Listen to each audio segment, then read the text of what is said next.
Shilpa brothers కి దిమ్మ తిరిగిపోయే సాగించిన చంద్రబాబు. భూమా నాగిరెడ్డి మరణం నుండి కర్నూలులో రాజకీయాలు రోజుకొక మలుపు తిరుగుతున్నాయి. ఎప్పుడు ఏం జరుగుతుందో తెలియని పరిస్థితి. ఒకవైపు చంద్రబాబు నంద్యాల టికెట్ భూమా ఫ్యామిలీకి ఇచ్చారని ప్రచారం జరుగుతుంటే, అంతలోనే శిల్పా తనకే కావాలని లేదంటే పార్టీ మారుతానని బెదిరించాడంట. అంతలోనే శిల్పా బ్రదర్స్ అనుకూలంగా స్పందించినట్టు పార్టీ మారలేదని చెప్పడం, ఇలా గత కొద్ది రోజులుగా కర్నూలు రాజకీయాలు వేడి పుట్టిస్తున్నాయని, అంతలోనే వైసీపీ నేత నారాయణరెడ్డి హత్యలో జిల్లాలో రాజకీయాలు ఇంకా ఘోరంగా తయారయ్యాయి. నారాయణరెడ్డి హత్య కేసులో డిప్యూటీ సీఎం తనయుడి మీద కేసు వేయాలని డిమాండ్లు వినిపిస్తున్నాయి.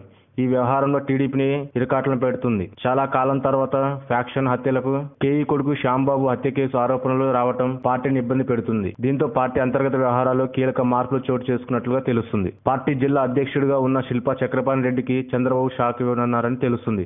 ఆయన స్థానంలో మాజీ అధ్యక్షుడు సోమిశెట్టి వెంకటేశ్వర్ను మరోసారి తెర మీదకు తెస్తున్నారని తెలుస్తుంది. శిల్పా బ్రదర్స్ నమ్ముకోవడం వల్ల పార్టీ పైసా లాభం లేదని చంద్రబాబు అనుకుంటున్నారంట. ఫలితం లేదని భావిస్తున్నట్టు సమాచారం. దాంతో శిల్పా చక్రపాణిని షాకిచ్చే రీతిలో ఆయన పదవి నుంచి పీకినట్లు కనిపిస్తుంది. వాస్తవానికి శిల్పా బ్రదర్స్ ప్రస్తుతం నంద్యాల విషయంలో పట్టుదలగా ఉన్నారు. మోహన్ రెడ్డి తనకు ఆ సీటు కావాల్సిందని పట్టుబడుతున్నారు. ఇంకా చక్రపాణి రెడ్డి గడిచిన నెలలో జరిగిన ఎమ్మెల్సీ ఎన్నికల్లో మరోమారు విజయం సాధించారు. కానీ మెజార్టీ తగ్గడంతో అప్పట్లో తెలుగుదేశం నేతలు అసంతృప్తి వ్యక్తం చేశారు. చంద్రబాబు కొంత సీరియస్ అయ్యారు. ఈ పరిమాణాలు ఒకవైపు నంద్యాలను భూమా కుటుంబాన్ని ఖరారు చేసినట్టు స్పష్టమవుతుంది. జిల్లా పార్టీ పదవిని కూడా శిల్పా నుంచి తీసుకోవడం వెనుక బాబు వ్యూహాలు ఆసక్తికరంగా మారుతున్నాయి. For more videos, please subscribe our channel.